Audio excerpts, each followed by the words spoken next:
Apakah Anda tahu bahwa ada seorang pahlawan Indonesia yang berhasil membuat Jepang ketakutan dengan senjata sederhana seperti sumpit dan mandau? Namanya adalah Ngabe Anom Sokah, pemimpin pasukan hantu Dayak yang melawan penjajah Jepang di Kalimantan.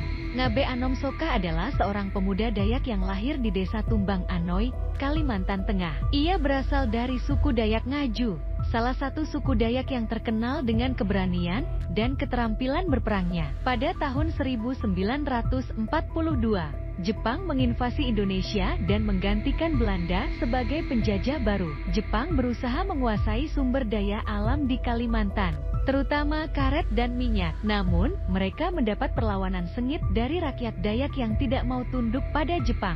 Salah satu yang paling berani melawan Jepang adalah Ngabe Anom Sokah. Ia membentuk pasukan hantu Dayak yang terdiri dari para pejuang Dayak yang bersenjatakan sumpit, mandau, tombak, dan parang. Mereka menggunakan taktik gerilya, menyergap tentara Jepang di hutan, sungai, dan jalan-jalan. Mereka juga menggunakan sumpit beracun yang bisa membunuh musuh dalam sekejap. Perlawanan Ngabe Anom Sokah berhasil membuat Jepang kewalahan dan takut. Banyak tentara Jepang yang tewas karena terkena sumpit beracun atau mandau. Bahkan, ada cerita bahwa Ngabe Anom Sokah berhasil membunuh seorang perwira senior Jepang bernama Mayor Yamamoto dengan sumpit beracun.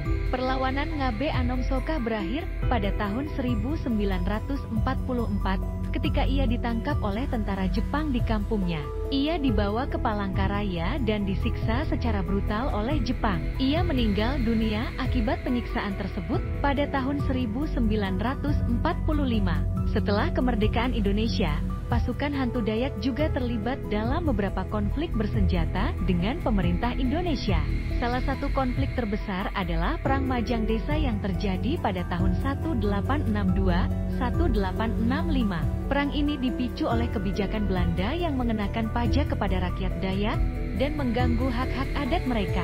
Ngabe Anom Sokah adalah salah satu pahlawan Indonesia yang pantas dihormati dan diingat. Ia adalah simbol dari keberanian, kemandirian, dan patriotisme rakyat Dayak. Ia juga adalah contoh dari kekuatan senjata tradisional yang bisa mengalahkan senjata modern.